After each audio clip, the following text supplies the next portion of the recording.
क्या स्टार्ट करने वाले थे? मूविंग चार्ज एंड मैग्नेटिज्म में ये टॉपिक अपने को स्टार्ट करना है। एम्पियर स्विमिंग रूल या ampere right hand rule, grab rules and Maxwell cork screw rule. तो वन बाय वन अपन ये रूल देखते हैं क्या है। सबसे पहले क्या करते हैं, एक कंडक्टर में करंट फ्लो करवाते हैं। अ current carrying conductor produces a magnetic field around the conductor. ठीक है, कल डिस्कस किया था। Represented by A concentric closed magnetic field lines. The direction of magnetic field and direction of flow of current can be found by the following method से। तो एक conductor से current flow करवाएंगे तो उसके चारों तरफ क्या होगा, मैग्नेटिक फील्ड जनरेट होगा। और मैग्नेटिक लाइन ऑफ फोर्स कैसा होगा, कंसेंट्रिक सर्कल के फॉर्म में होगा, जो कि कल डिस्कस किया था। अब एक मैग्नेटिक फील्ड का अपने को डायरेक्शन पता करना है और करंट के फ्लो के डायरेक्शन, मैंने flow of current and magnetic field दोनों का अपने को डायरेक्शन पता करना है। तो उसको किससे पता कर सकते हैं? Ampere swing rule, ampere right hand grip rules and Maxwell cork screw rule से पता कर सकते हैं। अब देखिए एम्पियर स्विंग रूल। तो एम्पियर स्विंग रूल क्या है, नाम से ही है ampere swimming rule. Imagine a person swimming horizontally above A state current carrying conductor. मतलब जैसे कंडक्टर में करंट फ्लो रहा है उस हिसाब से मान के चले कि एक पर्सन जो है वो हॉरिजॉन्टली स्विंग कर रहा है। Swing along the direction of flow of the current, मतलब जिस डायरेक्शन में फ्लो हो रहा है वाटर उसी डायरेक्शन में स्विमिंग कर रहा है। बाय फेसिंग द कंडक्टर, कुछ इस तरीके से जिस तरह से वाटर का फ्लो उसी डायरेक्शन में स्विमिंग कर रहा है। और इसका फेसिंग क्या है, बाय फेसिंग कंडक्टर्स। तो north pole of magnetic needle का जो नॉर्थ पोल होगा, तो मैग्नेटिक नीडल का जो नॉर्थ पोल होगा placed below the conductor, this is the north pole, below the conductor and get deflected towards the left hand swimmer. जिधर swimmer का जिधर लेफ्ट हैंड होगा बेसिकली नीडल क्या होगा उधर ही डिफ्लेक्ट होगा। नेक्स्ट है Ampere right hand grip rule. तो जैसा नाम है राइट हैंड ग्रिप रूल्स, देखो ये क्या कहलाता है, जिस तरह से आप कंडक्टर को राइट हैंड से पकड़े तो थंब जो रहेगा this is direction of currents, और बाकी जो फिंगर्स रहेंगे this is direction of magnetic field. ये आपने 10th में भी पढ़ा होगा। If a state current carrying conductor is held with a right hand with the thumb indicating the direction of flow of current in it, then the curled fingers around the forming the grip indicate the direction of the magnetic field lines. अब देखिए Maxwell cork screw rule, तो ये भी उसी concept पर based है। Screw, if the transitional advancement of screw, मतलब screw को आप टाइट करो, ठीक है, स्क्रू को आप रोटेट करोगे तो स्क्रू क्या होगा, टाइट होना शुरू हो जाएगा। तो that rotation denotes the direction of magnetic field, this is direction of current and rotation जो होगा वो डायरेक्शन ऑफ मैग्नेटिक फील्ड। क्या होगा इसका answer? Sir option A. Sir option A. Sir option A. Sir option A. ठीक है, option है। Sir option B. Sir option B. Sir option B सही है। अब देखें नेक्स्ट टॉपिक से आपका magnetic field and Lorentz force. This is the most important topic है, लॉरेंज फोर्स के एग्जाम में आते हैं। तो सेम चीज है, करंट कंडक्टर से आप करंट प्रोड्यूस करवाओ तो कंडक्टर जैसे ही करंट प्रोड्यूस करेगा कंडक्टर के सराउंडिंग में क्या होगा, आपका मैग्नेटिक फील्ड जनरेट होगा। और मैग्नेटिक फील्ड किस फॉर्म में रहेगा, मैग्नेटिक लाइन कंसेंट्रिक फॉर्म में रहेगा। तो मैग्नेटिक फोर्स क्या हो जाएगा, basically Q into V cross V। यहाँ देखना क्रॉस प्रोडक्ट है, वोल्टेज इंटू मैग्नेटिक फील्ड का क्रॉस प्रोडक्ट है। तो वेक्टर में अगर आपको याद हो तो मैंने बताया था formula A cross B equal to mod A B sine theta n cap, या मॉड A B को आप सिंपल A और B भी लिख सकते हैं। This is the magnetic force. और थीटा क्या हो गया, V और B के बीच में एंगल्स हो गए, ये सब वेक्टर फॉर्म में है। And B is SI unit, 1 SI units B का। टेस्ला वो तो पहले बता ही चुका। When the force acting unit charge moving perpendicular to magnetic field with speed 1 meter second is 1 unit। तो मतलब मैग्नेटिक फोर्स कब मैग्नेटिक फोर्स 1 यूनिट कब होगा, जब उस पे क्या होगा कि 1 कूलम्ब का चार्ज हो, 1 टेस्ला का मैग्नेटिक फील्ड हो, और वो क्या हो, परपेंडिकुलर अप्लाई हो रहा है, और स्पीड क्या होना चाहिए, 1 मीटर पर सेकंड। तो this is called 1 Newton magnetic force, है ना। चार्ज को आप 1 कूलम कर दिए, स्पीड को कर देंगे 1 metre per second, magnetic field is the 1 Tesla, और एन कैप तो कर यूनिट वेक्टर्स हो गए एसआई यूनिट्स। तो उस केस में फोर्स क्या हो जाएगा आपका 1 न्यूटन। अगर स्पीड 0 हो जाए तो obviously magnetic force should be 0। कुछ इस तरीके का रहेगा, only moving charge field is magnetic field, तो केवल मूविंग चार्जेस के मैग्नेटिक फोर्स। और अगर थीटा 0 हो या 180 डिग्री हो तो भी मैग्नेटिक फोर्स आपका 0 होगा। थीटा 0 का मतलब क्या हुआ कि V एंड B मतलब स्पीड एंड मैग्नेटिक फील्ड क्या हो, पैरेलल होगा अगर थीटा 0 हो। और थीटा 180 का मतलब क्या होता है कि V स्पीड और मैग्नेटिक फील्ड दोनों क्या आपका एंटी पैरेलल हो। तो मैग्नेटिक फोर्स शुड भी दोनों के केस में, पैरेलल हो या एंटी पैरेलल हो, दोनों के केस में मैग्नेटिक फोर्स शुड भी 0। और ये आपके डायग्राम्स है, this is the magnetic field, this is the force, और ये आपका परपेंडिकुलर। इसके भी स्क्रीनशॉट ले ले।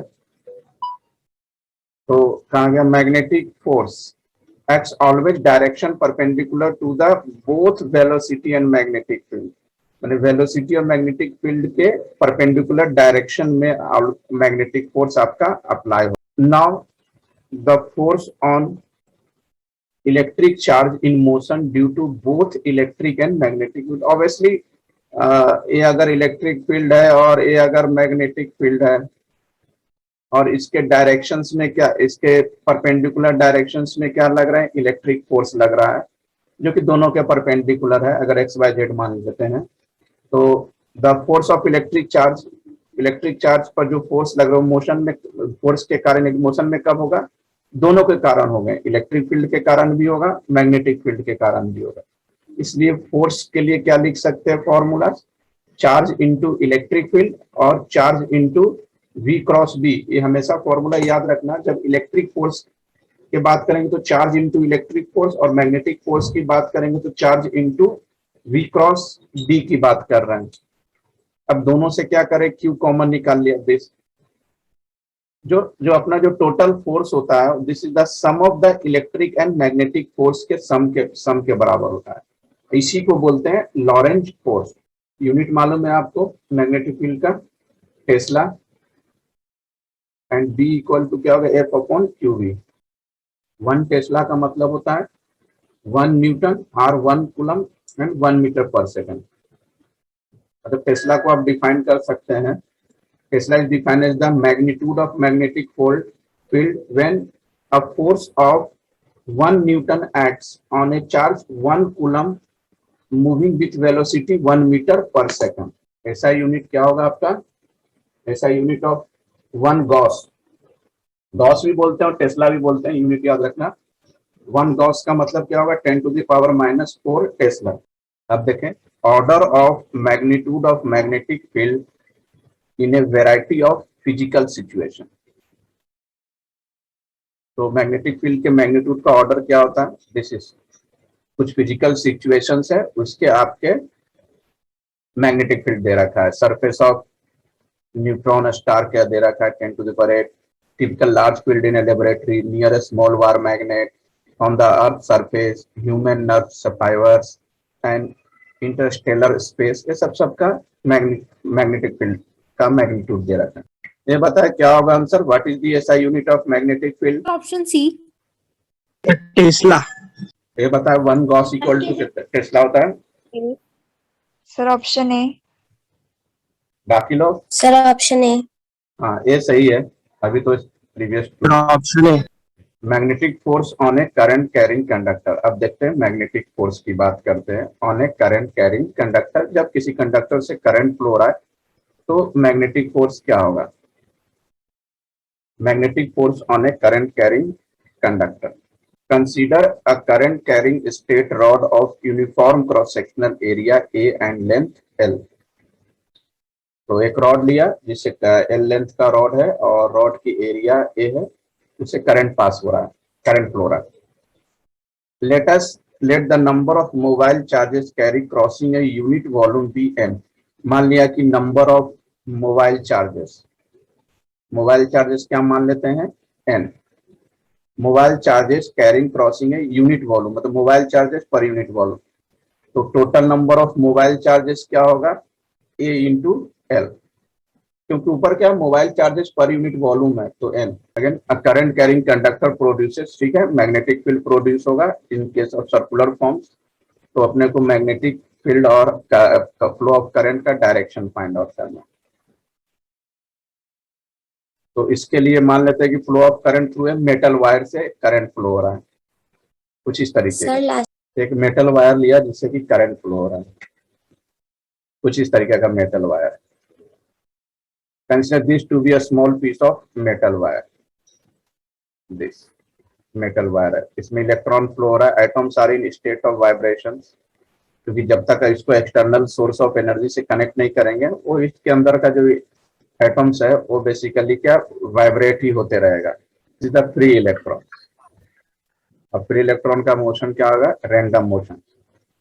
ये ऑलरेडी बताया हुआ है पहले। अब जैसे इस, ठीक है, there is an electrons are in random motion if there is current in a conductor. क्या करंट होगा? क्या नो, है ना। मैंने वहां बताया था आपको जब ड्रिफ्ट वेलोसिटी पर आया था। तो जब रैंडम मोशन में होगा तो करंट फ्लो नहीं होगा।